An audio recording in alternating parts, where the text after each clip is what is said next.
다음 마라톤에 도전할 때는 이전 경기를 잊어야 한다. 어떤 일이 일어날지 상상할 수 없기 때문이다. 안녕하세요. 아일람 장한식입니다. 오늘 여러분에게 추천 공유하는 책은 미넨 올림픽이 열린 스타디움 속으로라는 카테고리 내가 달리기를 하며 배운 것들 이라는 책으로 아침을 열겠습니다. 2018년 10월 14일 독일 미넨 마라톤 10km 완주의 순간이 눈앞에 다가오고 있었다. 1972년 제20회 미넨 올림픽이 열린 스타디움은 이번 대회의 마지막 골인 지점이기도 했다. 스타디움을 향해 벅차오르는 숨을 참고 마지막 한 발 한 발을 힘겹게 내딛었다. 멀리서부터 들려오는 사람들의 함성과 점점 커지고 동굴처럼 어둡지만 반짝거리는 불빛으로 가득한 통로를 지나 마침내 경기장 트랙 안으로 들어섰다. 눈부신 하늘과 수많은 군중, 흥겨운 음악 소리와 격려의 함성으로 온 세상은 마치 축제 같았다.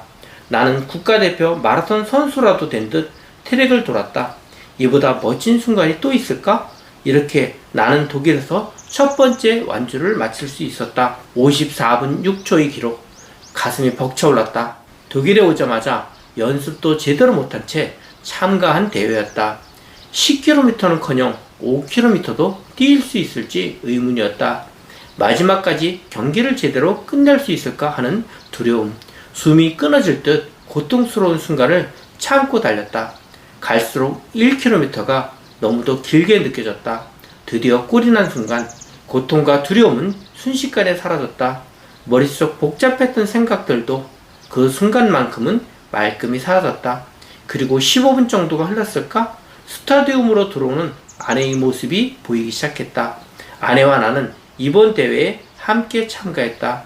아내도 결승선까지 트랙을 돌고 드디어 골인.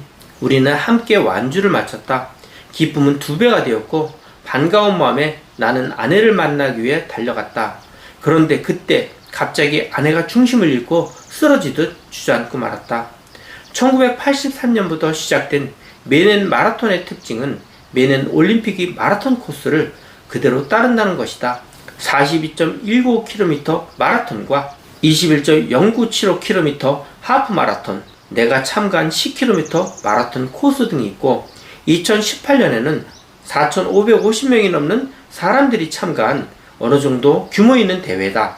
좋은 점은 10km 코스 참가자들도 결승선까지 마지막 300m를 올림픽 스타디움 안에서 달릴 수 있다는 것이다. 평소에는 닫아놓은 올림픽 스타디움도 이 대회에서만은 개방해서 참가자들이 올림픽 스타디움을 달리는 영광스러운 기회를 가질 수 있도록 해준다. 2018년 9월 초 독일에 도착해 새로운 생활에 익숙하지 않은 시기, 우리 부부는 무작정 마라톤 대회 참가 신청을 했다. 그리고 나서도 일주일에 2-3번 5km 정도를 뛰는 게 고작이었다. 당시에는 누군가 달리러 나가는 일이 귀찮지 않느냐고 물었다면 1초도 망설이지 않고 귀찮다고 답했을 것이다. 솔직히 힘들지 않느냐고 물었다면 당연히 힘들다고 말했을 것이다. 결국 달리기는 자기 자신과의 싸움이다. 하지만 달리다가 지치고 힘겨울 때 누군가의 응원이 없으면 아마 더 힘들지 않을까 싶다. 텔레비전에서 해주는 마라톤 중계를 보면 거리에 나와 박수와 환호를 보내는 사람들이 있는데 실제로 달려보면 그분들이 주는 힘은 생각보다 훨씬 크다. 어린아이들까지 나와서 고사리만한 손을 내밀며 하이파이브를 해주면 고통스러운 순간에도 얼굴이 웃음이 번지고 힘이 솟는다. 아내도 분명 사람들이 응원을 들으며 힘을 냈을 것이다. 하지만 독일에 오기까지 나와 아내 모두 아무렇지 않은 상태였다고 말하기는 어려울 것 같다. 마음의 상처라고 해야 하나? 정신적으로 상당히 힘든 시기였음을 부인하지는 못하겠다. 독일이라는 새로운 환경에 적응해야 했고 정치 과정에서의 상처도 완전히 떨쳐내지 못한 상황에서 출전한 대회였다. 아내의 마음이 괴로운 이유는 모두 나 때문이었다. 지난 6년의 시간 동안 내가 해온 정치의 결과 그 모든 것은 바로 내 책임이다. 가족은 물론 주변 사람들, 내 뜻을 지지해준 많은 사람이 큰 상처를 받았다. 나는 그 모든 상처에 대한 무거운 책임을 지고 있다. 잘못된 일에 대해서는 남을 탓하기보다 내가 부족했기 때문이라고 생각하는 성격이어서 마음이 더 괴로웠다. 실제로 달리기를 해보면 알겠지만 마음이 통일되지 않은 상태에서 페이스 조절을 잘하며 달리기란 쉽지 않다. 보통 대회 전에 연습을 제대로 안 했거나 어떤 이유로든지 마음이 안정되지 않은 사람들은 자기도 모르게 자신의 실력 이상으로 처음부터 힘을 너무 내며 달리는 오버페이스를 하게 된다. 불안하거나 괴로운 마음을 극복하려고 더 빨리 뛰게 되는 것인데 아내가 바로 그렇게 오버페이스로 달리다가 결승점을 겨우 통과하자마자 주저앉아 버린 것이다. 나 역시 아내만큼은 아니지만 페이스 조절을 잘하며 결승점에 들어온 것은 아니었다. 뭔가 머릿속이 복잡하고 답답한 상태에서 열정 넘치는 현장의 분위기에 휩쓸려 오버페이스를 하긴 했다. 한동안 아내가 숨을 헐떡이며 일어나지 못하고 땅에 누워있으니까 의료진이 달려와 아내에게 괜찮은지 물어보기 시작했다. 다행히 아내는 5분 정도 땅에 누워있다가 겨우 숨을 바로잡고 자리에서 일어날 수 있었다. 아내는 내가 걱정할까봐 연신 괜찮다고 말했다. 괜찮아요. 정말 괜찮아요. 그런 아내를 보며 마음이 더욱 무거워졌다. 오버페이스로 치자면 지난 6년 동안 쉼없이 일한 것까지 쭉 이어져 온 셈이다. 정치를 시작하고는 쉬는 날, 주말도 없었다. 교수했을 때보다 회사를 경영했을 때보다 훨씬 더 바쁜 날들이었다. 혼신의 힘을 다했던 가장 현실적인 정책 제안과 입법 등의 의정활동, 그리고 대한민국 정치사에서 삼김을 포함한 5명만이 해냈던 창당 후 교섭단체를 만든 뚝심과 돌파력은 제대로 알려지지 않고 오히려 약한 이미지로 평가받을 때면 마음이 아팠던 것도 사실이다. 특히 아내는 왜곡된 사실들에 더 큰 상처를 받은 것 같다. 다시 일어선 아내와 함께 우리는 고생했다며 서로를 격려하고 완주의 기쁨을 만끽했다. 그래도 큰 탈 없이 첫 달리기 대회를 둘 다 무사히 마무리할 수 있어 정말 다행이었다.